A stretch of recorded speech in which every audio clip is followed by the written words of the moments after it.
I thank you all for this invitation, especially Professors Karolina Nikielska-Sigova and Magdalena Banaskevich, to be part of this important Una Europa event, to share my work on the senses with well-known colleagues of various disciplines and specializations, and of course with graduate students, our future colleagues. The senses and multisensoriality is a subject that has shaped my own life and career over the past 30 years, I would say, in the humanities and anthropology in particular. It opened a space for self-discovery along with theoretical direction. Thus, it also brings me back dear memories. Let me begin with some of these memories before I get to whether and how this subject relates to or inspires our new technological era.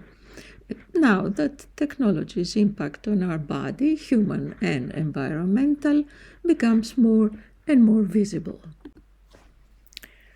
I recall my moving to New York to study decades ago, and the first thing that struck me was the miscommunications or non-communications that arose often in everyday conversations with my schoolmates and then much later with my colleagues as well. One linguistic term, nostalgia, for example, was among those things which actually triggered my entry to sensory difference. By using the word during a casual conversation with a dear student of mine, I noticed a surprise in his eyes. I soon realized that the word nostalgia, although having been transported from the Greek nostalgia, it had acquired a very different meaning in its American context. In English, the word nostalgia implies trivializing romantic sentimentality, but in Greek, nostalgia, a composite of nostos and algos, offers a different definition. Nostos meaning the return, the journey back to homeland, and in fact its opposite anostos means tasteless, not ripened yet, thus immature. And algos means one's pain in soul and body, burning pain. Kaimos, as they say. Thus, nostalgia is the desire or longing with burning pain to journey. It also evokes the sensory dimension of memory in exile. It mixes bodily and emotional pain and ties painful experiences to the notion of maturation and ripening. Well, nostalgia, thus, is far from trivializing romantic sentimentality. The difference between nostalgia and nostalgia, thus, spoke of different cultural experiences of the senses and of memory. It pointed to a different concept of the past, and by extension, I think, to different ways of dealing with loss. Such realizations not only became for me entries to sensory difference, but also confirmed that the dialogue with the other, be that next door or far away, demands interdisciplinary knowledge. Well, theoretical knowledge is a prerequisite for fieldwork, of course, and all field sciences knew this well. That's why anthropology, for instance, which has been by definition a fieldwork science, originated as a four-field discipline, ethnology, archaeology, linguistics, biology, promoting the necessity for interdisciplinarity. However, in the over-specialized late 20th century, as we know, the tendency was to create subfields. So each one of these fields became a separate discipline, independent of the others. Yet, all of them, influenced by the Platonic body-mind split, they shared a common perception and understanding of what it means to be human. I saw this being well staged, for example, in the old university in Vienna, which I visited at that time. Decapitated bronze or stone heads of centuries of professors were mounted on the walls of a sacred place, set aside for their observation and appreciation. Well, in the 18th, 19th, and a good part of the 20th century, no other part of scholars, thinkers, and writers' bodies required recognition or visibility than their head. Well, to Plato's and Aristotle's delight, the bodies of these intellectuals were historically invisible below the head.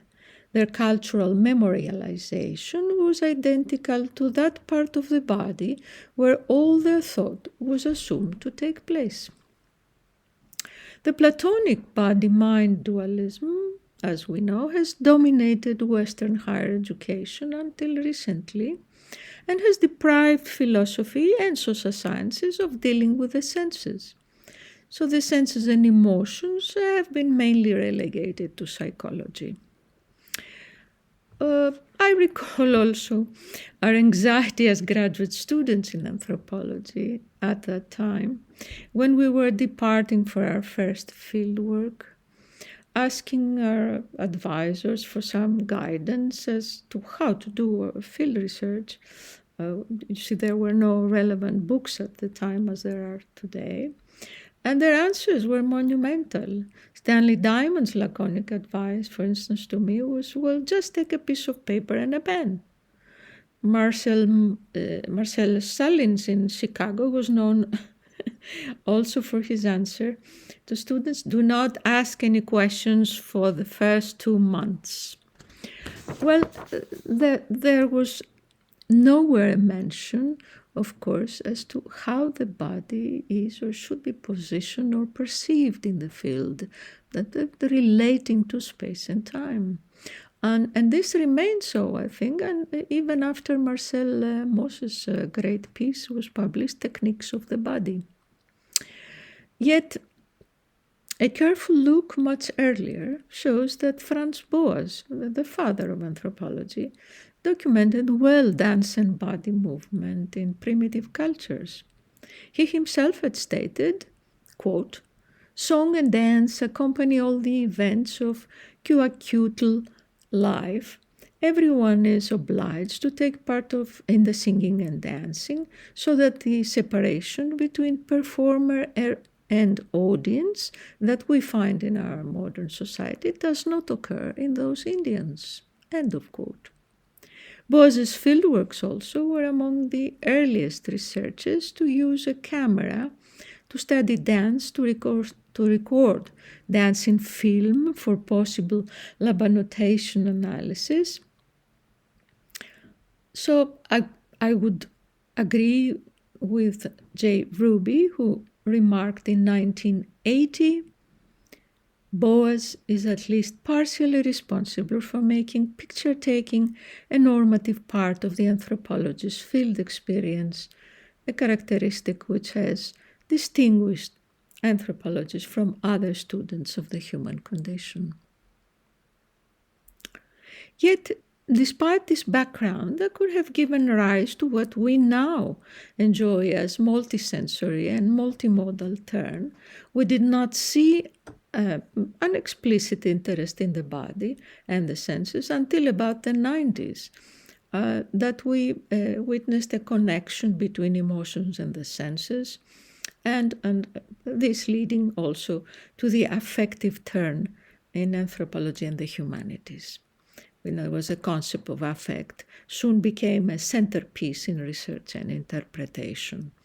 Almost at the same time, we began to tackle the issue of multisensoriality, or talk of the multisensory turn, or should we say, return. Concretely, it was Paul Stoller in the late 80s, early 90s, and his pioneering work on the senses that set the groundwork for a multisensorial anthropology, building on the work of the historian Alan Corbin, who reintroduced smell into the historiography of everyday life, and the work of the social philosopher Susan Buck-Morss on Walter Benjamin, he showed that his study of sorcery in the Songhai of Niger, how people think in a medium other than verbal or visual. He thus called into question Western metaphysics and the epistemology of rationalism and scientism, which, as we know, has resulted in a visual reductionism. Furthermore, he drove our attention to the independent force of the media via which ethnographic information is collected in the field. Michael Tausing, in the early 90s, who also dealt with an anthropological territory that dissenters both scientific perspectives and conventional representations of the other, that's the territory of ritual magic and divination, showed that human perception is fundamentally sensuous and mimetic. He discussed the curing figurines of the Kuna Indians' healing rites, that's in Panama, and he linked sensuous perception to the power of mimesis, that is, the capacity to copy received reality. Miming something entails contact, touch. We copy the world to comprehend it through our body. But the electroshocking experiencing of a second contact is a shocking disruption of the neat, quote, of the neat and tidy categories of European conceptual hegemony, end of quote. This critical discourse on the Eurocentrism of the sensory was extended, of course, by other scholars as well.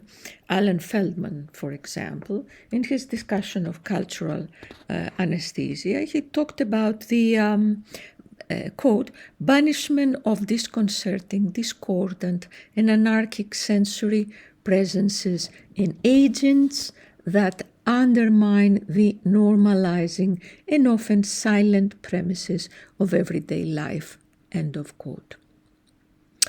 This, in combination with the consequent stratification of sensory experience by race, class, gender, and ethnicity within frameworks of power, it developed a political anthropology of the senses. Lisa Lowe, in cultural geography, for instance, had already shown the interplay of smell, space, and race in the context of global post-colonial labor in her study of Filipino domestic workers in urban Hong Kong. These women congregated in the underpasses of the city to recreate the smells and tastes of home by cooking, thus transforming the surrounding, alienating urban and labor spaces into place. It is in this context, more or less, that my book, too, The Senses Still, emerged and is in dialogue with to this day. The first thing it meant to challenge was any notion of perception as mentalist, in contrast to phenomenology, in other words, which also strives for universality.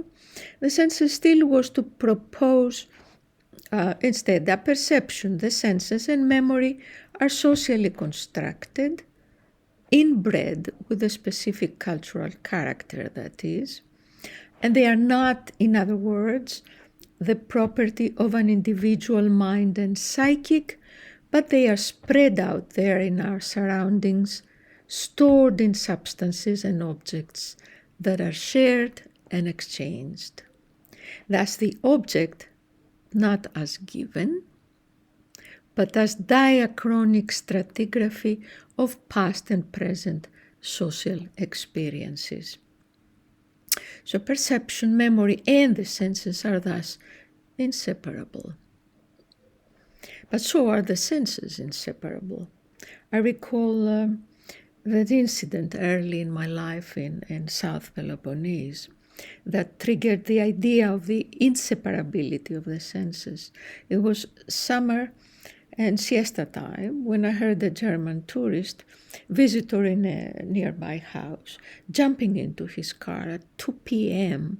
in the blazing heat, and while speeding up, he screamed, "Do these assholes ever shut up?" Well, I lingered for a moment trying to figure out who these assholes were. He meant the singing cicadas. It was that moment, I remember, first time in my life that I heard the particular sound separately from the summer heat. I mean, that sound had been the sound of the summer of heat. Now, isolated, that sound had become a noise. There were cricket-sounding summer nights too in Greece. Years later, while I was living in New York, I called one day the manager of the building to repair the stove of my apartment, and he also detected a slight noise coming from the refrigerator. He was perplexed to hear that I did not want him to repair that. You see, that sound at night resembled crickets chirping. The idea of the inseparability of the senses and the metaphorization of one in the other had also been, of course, revealed to me much earlier when I was invited to teach at the University of Crete early in my career. I used once the expression in my class, "I hear the garlic." Most common in Crete and the Peloponnese. Students from these areas took it for granted, but the rest did not quite recognize it and were rather perplexed. We do not hear the garlic, we taste it when we eat it. This multicultural environment of Greece itself turned the class into a field site. See, the issue here was the metaphorization of hearing, akouo in Greek, in other senses such as taste and vision. This metonymic displacement points to the non-segmentation of the senses as discrete perceptual organs, and thus challenges any Cartesian distinction between language and material experience. On the contrary, any enumeration of sensory capacities or sensory ratios, as they are called, and the responding segmentation of material experience into specialized semantic domains freezes the actual fluidity of cultural crossing and the metaphorization of one sense by another, which can be encountered in Greek culture among others, I'm sure. I remember an American colleague of mine reviewing the book, The Senses Still. He raised precisely this issue, that whether the word akouo, I hear, right, is a generic term for perception, that is an encoded sensation. And my answer was and is, no, it is not. This clause would lose the inflection of metaphorical transfer from one sense to another. I hear, akouo, is not a generic phrase that takes on the character of a particular sense in changing situations. To maintain this is to assume a division of the senses and also to maintain a Cartesian distinction between language and material experience, which reduces the polysemy of sensory crossing to a rhetorical word play. In contrast, see, the transcription and translation across the senses, combined with a discussion of the involuntary circuit of the senses, but driven, of course, by my ethnographic encounters, right, pushed the idea of multisensoriality to a new direction. The sense organs, that is, can exchange with each other independently from the volition of the self. As the Greek saying goes, his eyes betrayed him, or I saw it in his eyes, despite his talk, in other words, meaning that although his speech may have attempted to lie, his eyes revealed the truth to my eyes. Thus, the interpenetration of and through the senses becomes a recovery of truth as a collective material experience. Just like all ideas and inspirations, this integration of the senses with material culture too occurred to me via prior field experiences and practices. In this case, from my long field work on death rituals and inner money, which culminated in my ethnography, The Last Word, in 1991. Most particularly, it occurred as I was witnessing the women's exhumation rituals. Those women taught me that witnessing is an embodied multisensorial practice, a dialogical process and exchange of researcher and artifact, the latter witnessing the absent other. Quote from the book: "The exhumer, by hand collecting and ordering the bones, creates the second body of the dead. Adornment and ornamentation, cleaning, ordering, divination, and narration of the bones generate tangible emotions. The clean bones are tangible memory, a fossil held in the palm." End of quote. The exhumed bones and artifacts were seen as burnt by time. Burnt was a visual, tactile reception of their transformation in time. The bones' transformation in time. Yet in Western modernity, as we know, sensory experiences have been stored in and exclusively narrated by numerical, statistical, scientific, scientists, legalistic and medicalized discourses, all modes of realism. Metaphorizing is replaced by literality. Metaphor as an element of poiesis, poetry, and the loss of metaphorization leads to gradual literalization, desemantization, desymbolization, and by extension to loss of memory. Why? Because symbolic systems are mnemotechniques, mnemic, and their loss renders the senses imperceptible. What can be lost, therefore, is the memory of the senses.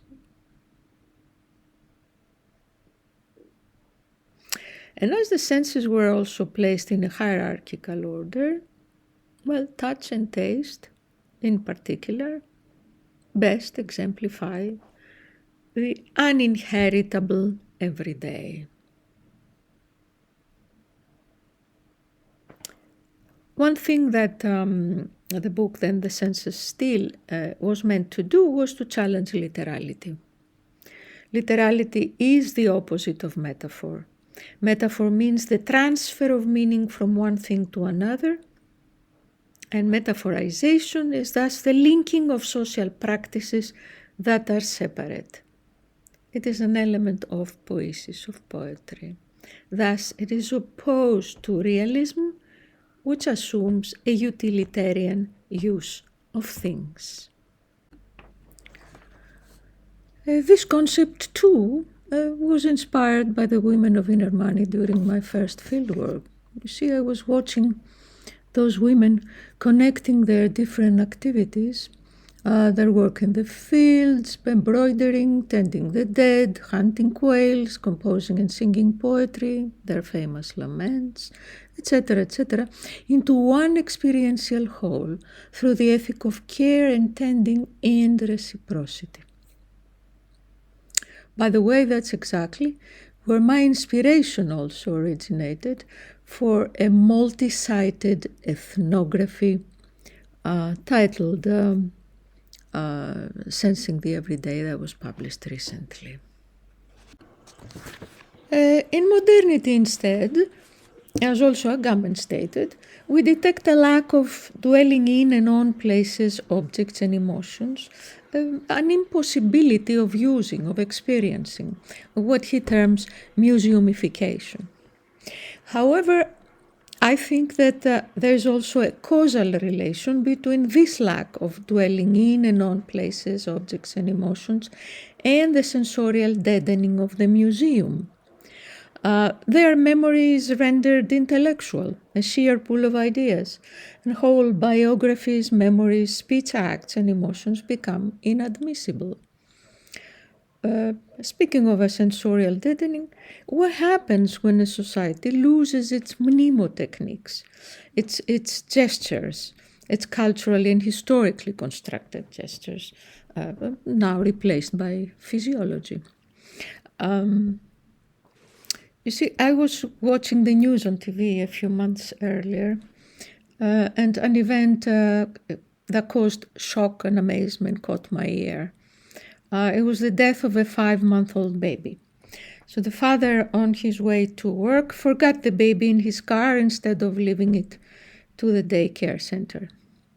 When he returned after 8 hours, of course, he found it dead. This was discussed in the media as a new kind of disease named the syndrome of the forgotten baby, and it was reported to have been known in many other parts of the world. The cause of it, according to the media and their invited scientific experts, was attributed to a mental blockout, one that occurs due to the multiple stimuli, as they said, by which modern men are bombarded in their undertaking of multiple and simultaneous tasks and activities today. The response, however, and reactions of everyday people, especially older people, showed that a particular scientific explanation was rather unconvincing. They reacted in very critical tones, and they exclaimed, how is it possible for anyone during 8 full hours to not come across with anything that reminds, to no object or gesture that recalls? This new kind of disease or pathology of our times recalls the old good Platonic Aristotelian mind-body division, resulting in an ever-growing gap between media and official education on the one hand, and everyday experience on the other. In everyday life, memory and perception are inseparable from the senses, and their materiality, I think, is indisputable. Sensory memory is embodied in objects, places, and culturally determined gestures that recall. These older people, you see, have experienced the danger of losing local and personal memory when the body of the earth, the rural landscape, for example, which was the bearer of memory and a collectivizing place, gradually became privatized. It turned from familiar place, didactic, and also an object of perception and utility, to a strange place of forgetting. The earth withholds, cultivates, and releases memories as sound, taste, aroma, touch, view, and language. The loss of this landscape of memory, this mnemic space, and its gradual transformation into a mere utilitarian kind of economic exploitation renders it presentist. In other words, the place loses its history and becomes a neutral space. Well, of course, it also erases human labor because it was an archive of it. When places and techniques of memory dissolve into disconnected fragments, the subject loses the capacity to codify, to synthesize past, present, and anticipatory events and experiences on the level of the senses. The literal utilitarian object does not talk, of course, does not recall. It is consumed and passed by without lingering enough in the senses to be stitched into the fabric of memory with other events that preceded it. TV and the media, perhaps new technology too, depend on such fast change and consumption of images and events, one replacing the other. Fast consumption leads to quick elimination. Rapidity erases memory. The consequences of the new technology and its impact on perception and memory become increasingly evident and more visible on the human body.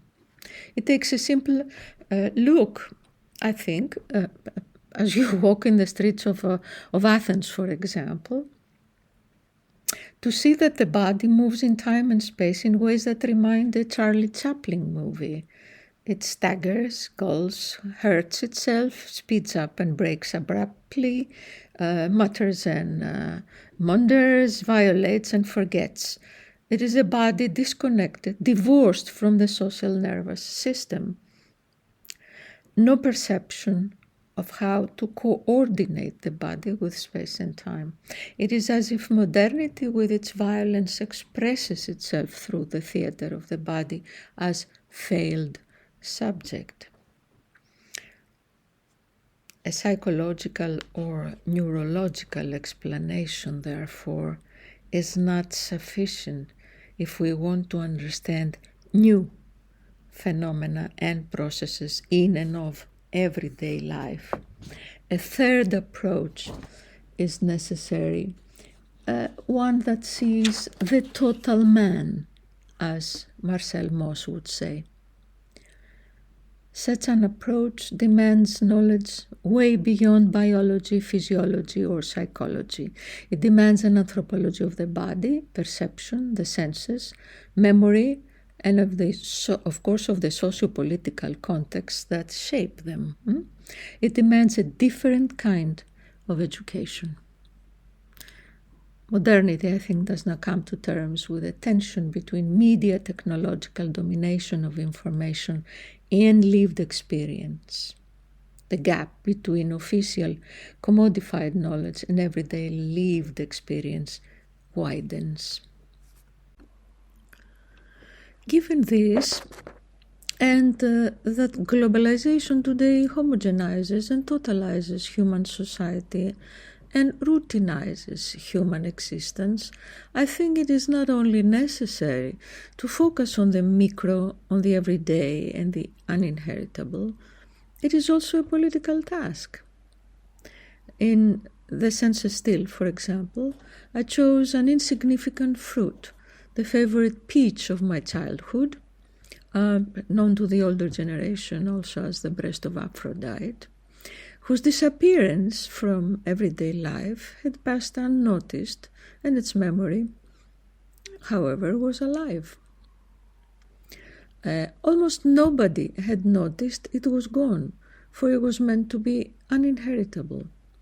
It was similarly in the book Sensing the Everyday. I discuss, among other things, the unnoticed, non-institutional little street memorials planted throughout urban and rural Greece, in hundreds. So, when we talk about heritage and connecting it to inheritance, we actually talk about three models of heritage. One model is inheriting the inheritable. In other words, inheriting what has been officially designated as inheritable. That is the archaic, of course. In fact, the older emphasis on permanent structures, museums, and public statuary that safeguard institutional memory has intensified. One could say now that we're experiencing multiple crises, that the social body, individual and collective, is experienced in total dispersal. Solid matter is sought for anchorage.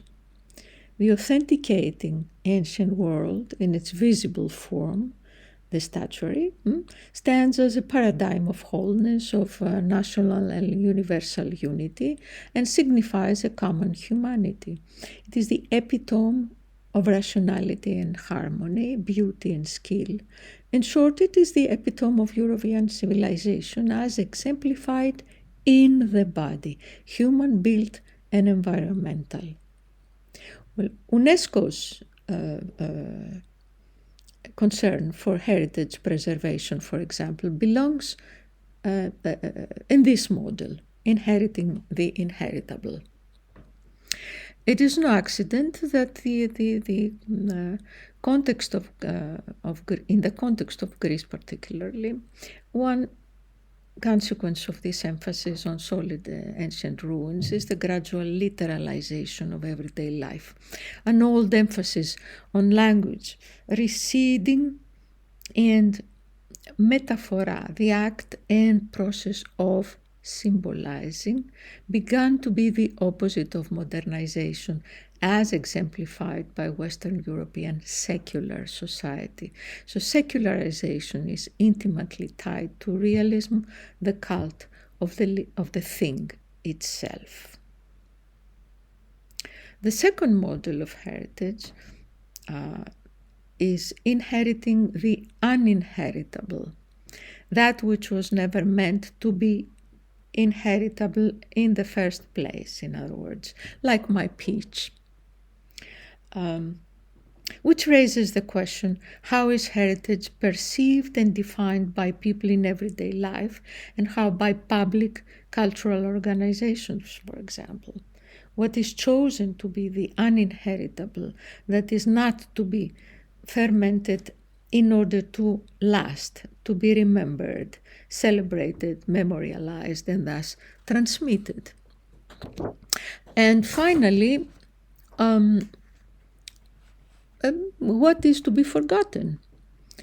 And that takes us to the third model, uninheriting the inheritable. That is a refusal or amnesia of the past. Nicole Leroux, I think the French social historian, gives us an excellent example of that. In 403 BC, the Athenians, after several months of bloody civil war between oligarchs and democrats, took an oath to forget the wrongs, as they say. They had torn them apart, and democracy was restored. Remembering can lead to stasis or anarchy in society. According to Nicole Leroux, then, amnesty in Greece is not about to remember, but to forget. All forgetting comes as an act of memory. By essentializing, aestheticizing what must be forgotten, they froze the past. So amnesty is uninheriting the inheritable. Europe is itself tied to the archaic in terms of art, philosophy, and forms of democracy. And Greece, since the Second World War, has been a Europeanizing nation par excellence. It is recently that people are often questioning both. This opened up the space for intangible culture. Unlike the archaic, intangible culture is not tied to the past. It is inheriting the uninheritable, bypassing the institutional. UNESCO's program of recuperating intangible culture, defined as one that creates modes of transmission of that which was deemed to be devoid of inheritance and inheritance value, is a program that connects with the second model, that is, inheriting the uninheritable. Here we see the 19th century, I think, definition of civilization being broadened to encompass everyday practice. Thus, oral traditions, performing arts, social practices, and knowledge passed down through generations are collected, registered, and valorized by being part of national archives of intangible culture. So, intangible culture, mostly part of the uninheritable, is to be recuperated, to be inherited. Yet, as I served in such a national committee for the preservation of tangible culture in Greece, I witnessed once again the inherent institutional difficulty to comprehend everyday culture as anything beyond the archaic and or folkloric documentation dedicated to the salvaging of an old, dying rural custom and practice, where performers are seen as the bearers of worthy traditions, transmitters of culture from one generation to the next. Well, the practices registered in UNESCO's famous archives show that continuation or transmission to younger generation has not occurred. One could say, therefore, that UNESCO gives amnesty to the everyday. The motto of the committee I served also, that it registers only what the community itself and its people demand to rescue as their own culture, is rather, I think, a misplacement of the goal of transmission. People want to see the present speaking to their culture, the culture that is now seen as dying or dead. They deny archaicization, that is, relegating something to a dead past despite the fact that its memory is still alive. They certainly do not want its sensorial deadening in the museum or in archives. And for any institution or organization, UNESCO included, I think, to keep it alive, it needs more than the so-called salvaging. Inheriting folklore is not inheriting the uninheritable. Dreaming, for example, that detaches the material world from the strictures of the literal, opening it up to allegorical reception, defies any formalization. So how does one inherit dream interpretation? I still recall, my shock one day that I realized during my fieldwork, early fieldwork, what I knew of dreams from Freud's theories were totally irrelevant to that culture that I was researching. Freud identified certain stereotypic dream signs that are multiple, individual, and private, but their subtext was unitary or monosemic, such as the Oedipal, right? In this case, dreams are retrospective. Well, what I was witnessing instead was a culture where the signs were public, collective, and conventionalized, but their significance was polysemic. They were subjected to multiple interpretations, and in this case, dreaming was prospective. The warning dream, in other words, makes the invisible visible, the future to the present. Thus, like rituals, it can function as meta-commentary on society and how people communicate prior to or after technology. The dreamer does not guess but perceives. Reading engages all senses. The Greek verb diaisthánομαι which in English is to guess, to have intuition, to sense, points to the exchanging senses, vision, smell, hearing, tactility. Αισθάνομαι meaning I sense, I feel, and the prefix the means cross, via the senses. Thus, the impending or past event is transmitted and transported onto the dreamer's body parts. Illness and death, a pervasive theme in dream interpretation, as well as I think in all divination, such as coffee cup readings, etc., is understood as something that invades a person inside and that the person resists.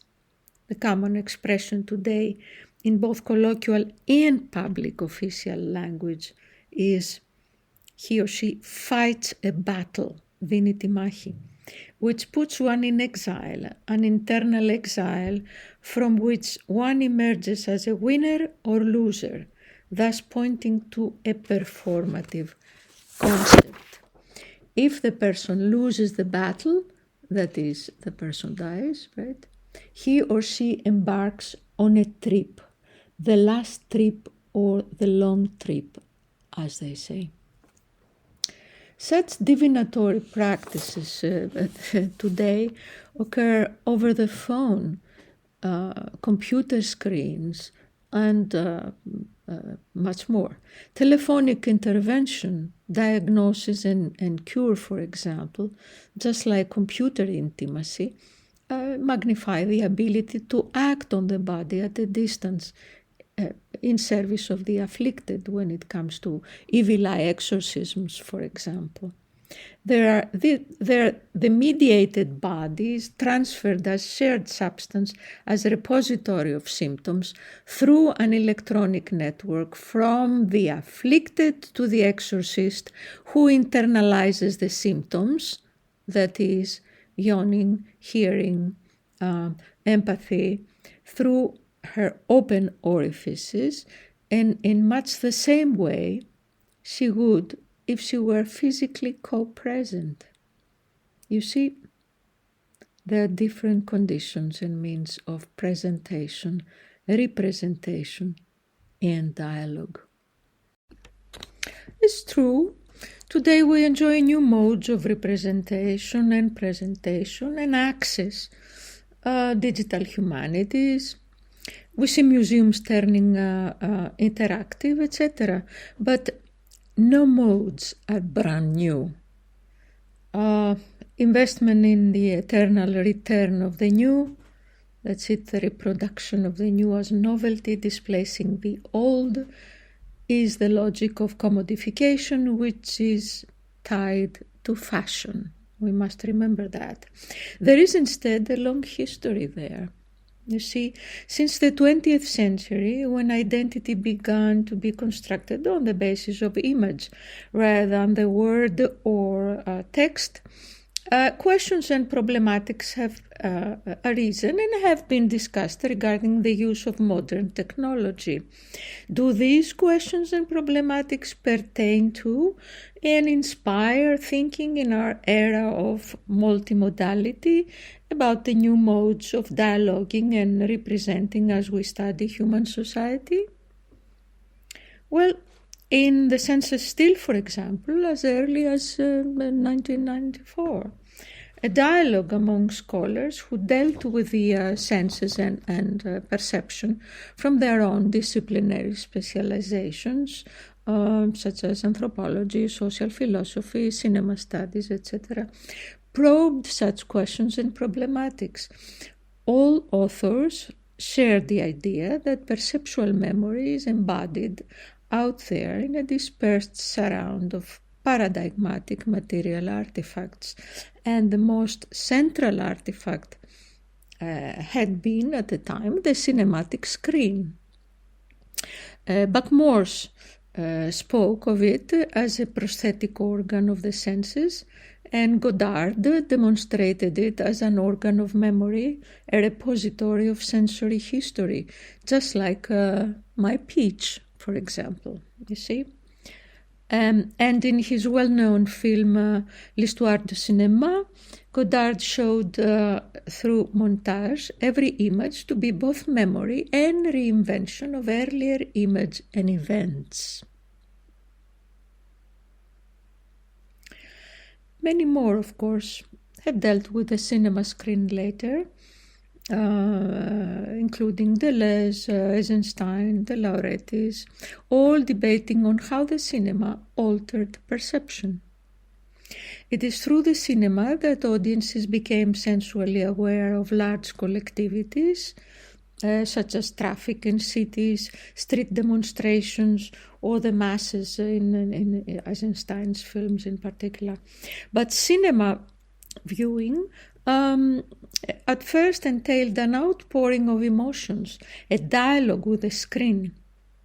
Well, I must say that even today I see myself, for instance, applauding when I like something or I agree with something that I see on TV.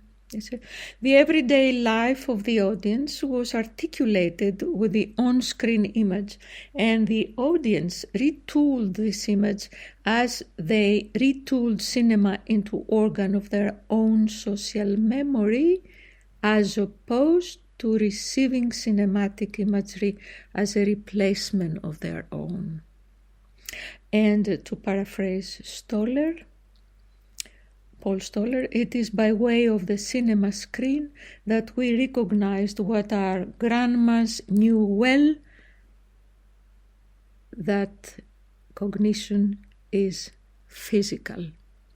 Perception devolves not only from the visual surfaces of textual bodies, from textual inscriptions, but it is body felt. Some questions then arising from these discussions among the scholars, and which they pertain to media and new technologies today, include, I think, the following 5. 1. Do screens and new technologies in general allow space for self-reflexivity, for dialogicity? Well, in the sense still, we spoke of moments of stillness, that is a different moment within time, like the old people stopping, for instance, to slowly drink their Greek coffee and capture everyday temporal experience from a different oblique angle, which offered an alternative perceptual landscape. A slowdown, that is, of temporal passage, a decompression of routine temporal experience in order to self-reflect on it. 2. Do screens archive? Do they create public memory? For example, in Inner Money, my first fieldwork, women, through ritual, created collective social memory out of the singularity of its loss, of its death. Witnessing was antiphonic. It was an embodied performance in a form of truth-claiming with the body that required women to exchange emotions, discourse, and pains in their fullest sensory and emotional force. In contrast, media witnessing today is not antiphonic. It is rather appropriative. Reportage is witnessing, yes, but media are not interested in archiving for creating public memory. They're fixating on singularity, I would say, on the idiosyncrasy of its event, the event as crisis, rupture, gap in everyday life, each event crisis covering up another. 3. Do they create collectivity? Well, the potential of cinema as a prosthetic of cognition had been to create an international community. Did it create one, or collectivity is only a visual fabrication? something that exists, in other words, only on screen. I recall people exclaiming in Facebook, for instance, these days, that their post on someone's death gets dozens of clicks and comments, but when the funeral is announced, nobody shows up. On the other hand, the screen does make some previously inadmissible events public. Events that can lead to a massive protest, for example. Look at the recent massive worldwide protest for the Tempe train crash that killed 57 people, mainly students in Greece. And this mobilized people all over the world. Feldman also has described in the census still the beating of Rodney King in USA, a black man's beating by white policemen, something that previously would have remained non-visible. Such violent scenes also cause physical and psychic shocks to the viewer. But in the same way, the screen can manufacture consent for a war, thus replicating values of the dominant culture. Yet, both shock and consent can be undermined by the rapidity that any image is replaced by the next one. And moreover, this raises the issue, the fourth issue, the issue of emotions and senses. Pain in particular raises questions, and concretely the split of physical and emotional pain. For example, in Feldman's discussion of the beating of the black man by white policemen, yes, this previously inadmissible event became public, and the black man's body was monumentalized as both racial and legal object. But this was done over and above his subjective pain. Because you see that the latter has a hard time achieving representation and recognition from the authenticating institutions, that is, media, legal discourse, etc. It is in a zone of de-authentication. Today we see on screen very violent or sexual scenes and we do not react anymore. Is the connection between perception and muscular innervation severed? And the continuum between cognition and action snapped, as Buckmore points out? In which case, we talk about sensory transformation here, a disciplinary socialization of the body. Which brings us back to my point that the memory of the senses can be lost also by the way society talks about the senses. How do the media talk about them? In statistical, medicalized languages, all modes of realism? Or think of the recent experience of COVID, for instance. Did it bring a sense of collectivity on a national level, or of planetariness, of solidarity around the world via the mediation of statistics? I don't think so. Fifth point. Did the screen create a mass? It sure did. So do the new technologies we now have. But when the mass audience viewer identifies with the screen, then perception becomes consensus, not critical dialogue. And worse than that, I think mass is not an assembly of various individual viewers, but rather one viewer infinitely reproduced. Well, this outcome, I think, is clearly seen now in neo-colonial peripheries, in Greece particularly. Uniformity is, universality is sheer uniformity. So, Jonas Frickman in The Census Still also shows us that the universal appeal of mass image is exemplified in the social construction of the body in Sweden. Sensory revolution in Sweden in the 30s that reconfigured the body also reconfigured the body politic. It changed Sweden from a rather backward agrarian nation to a model of the modern welfare state. This transformation, its power, came from below, not from outside the everyday, from local movements that embodied the themes of modernism. Quote, if you conquer your body, you can meet the future and master it, end of quote. But soon this transformed body, as Frickman stated, was co-opted by reformists, and so difference was obliterated as Swedish subjects were incorporated into the objectivized body politic. This is the power of the state to objectify difference, to excise the discordant. Like Buck-Morse, Frickman was concerned with how the reorganization of the relation between the self and the senses, as much as it appears a matter proper to private life, in effect it facilitates the creation of the mass. Thus exercise, gymnastics, recreational consumption of nature, all undertaken in the pursuit of individual pleasure, become like cinema, the experience, performance, and visualization of mass identity.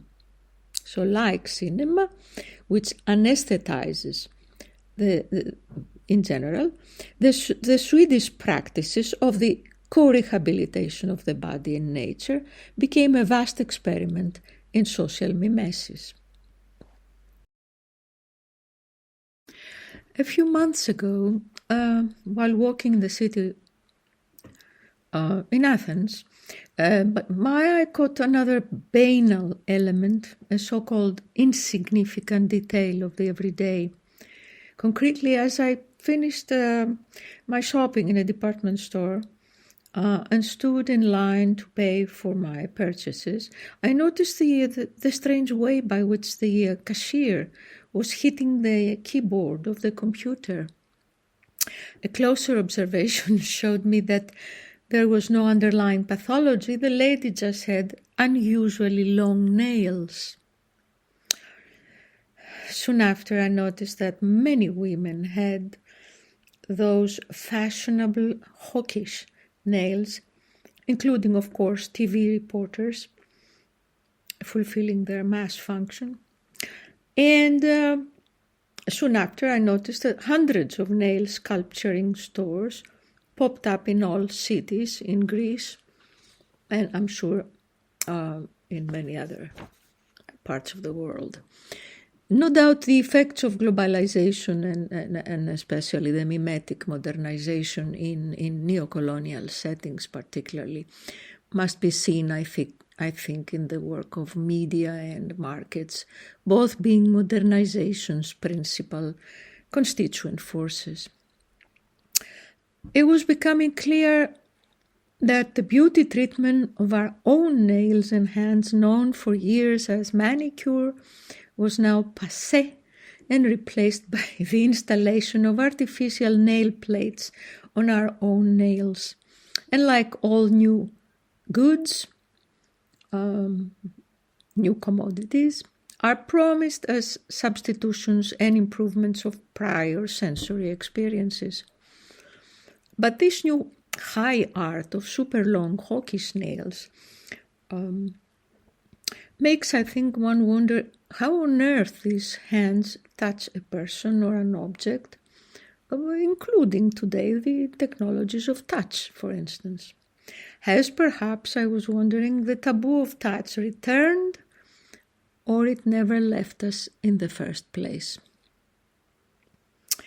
No doubt we have all experienced the prohibition of touch recently with the advent of coronavirus. It led to the return of the parental prohibition of don't touch it. For the taboo of touch has a long history. Think of the prohibition of touch, or rather the knowledge that results from touch in Christian religion. God ordered you must not touch and eat the fruit from the tree or you will die. So the coronavirus pandemic and its treatment simply repeated an ancient prohibition, which began, I think, with Plato's dichotomy between senses, emotions, and logic, and continued by Aristotle, who connected touch with emotions and vision with knowledge. Vision, therefore, became associated with theoretical sciences, while touch was relegated to the practical ones, the former related to the mind, the latter to the function of the hands. Touch and taste thus have exemplified the uninheritable. This is the dominant model and conceptualization of the senses in the Western world, which has chosen to ignore the opposite view, coming from the Greek ancient tragedy as well as from Diotima's response to Socrates, which gave primacy to touch.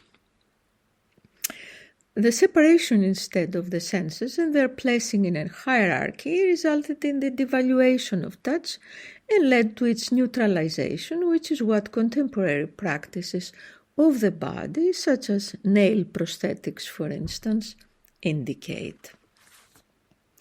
But in general, to talk about the practices of the body, we must first understand what has happened to the body, for it is not what it used to be, of course. It used to be a self-enclosed entity with well-defined boundaries and culturally constructed and multivalent gestures.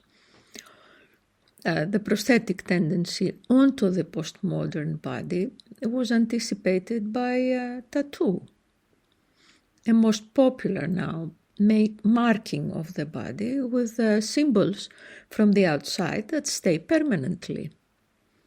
In Greece particularly, watching TV or walking in the streets, looking at all those over-tattooed bodies, I was getting a sense I'm back among Melanesians or Amazonian tribes. This constructed homogenization of bodies now coincides with our own society's tendency towards the self-evident body. That is, the body that represents nothing outside of itself, that has no sustained representational intentionality. This is the literal body that represents only with its physical involuntary gestures. For example, eat, shit, make sex, sleep.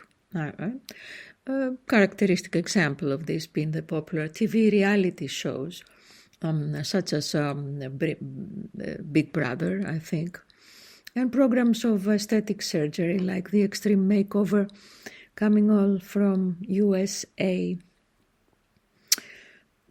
We certainly experience transformations of the body and the senses today. Therefore, we cannot understand the new practices of the body, which are far from insignificant gestures, without first understanding our sensual body. And this issue is particularly important, I think, as long as official education remains trapped into a Platonic Aristotelian philosophy, leaving our sensuous body theoretically and methodologically unexamined. This facilitates also a mimetic modernization that results in the homogenization of society, particularly in neo-colonial settings like Greece. Concluding, whether we decide to focus on the macro or the micro, the heritable or the uninheritable, and whether we use one or various modes to represent it and archive it, it is crucial to consider first whether that which we will be leaving behind as an inheritance to the next generations is worth inheriting in the first place, and second, whether this is the only thing worth inheriting. Well, personally, I have chosen to focus on the micro, the apparently insignificant yet recurrent detail of the everyday, which often passes unnoticed by conventional philosophical and sociological optics, that is, on the uninheritable. One good reason is that a focus on the micro, on the verges of the everyday, we can in fact see, it reveals, right, macro transformations in the making. Another reason is that we can still find there alternative perceptions of reality, alternative memories, and encounter perhaps the sensory as opposed to the sensational. It is there we may witness, learn, and get inspired from local aesthetics and practices of archiving that are still alive or their memory sharp, practices that do not deaden the past and allow instead its transformative dynamic relation with the present. It is perhaps there we can witness and come to know the force of emotions as established in people's linguistic and bodily practices for claiming their own truth against institutional claims. And such knowledge can decenter and reshape everyday life, allow new forms of life and social relations to emerge, relations between humans and non-humans governed by democracy. For everyday intervention performances are far from apolitical, unless politics is not political activity and it is only legislation and constitution making. As for a common argument by some social scientists that such performances in everyday life are sociopolitically insignificant because they are non-definitive, well, I think it means they accept and conform to dominant cultural codes as the only thing worth living as inheritance.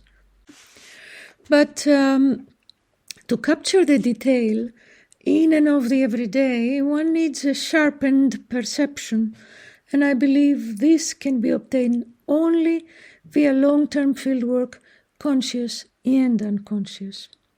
So, if and when you embark in field research, do not forget your body, and keep in mind that our perception and imagination as sociocultural scientists is and should be qualitatively different from conventional media perception, especially when it comes to what is considered newsworthy. Well, all this will certainly make you today a reporter in disagreement. Good luck.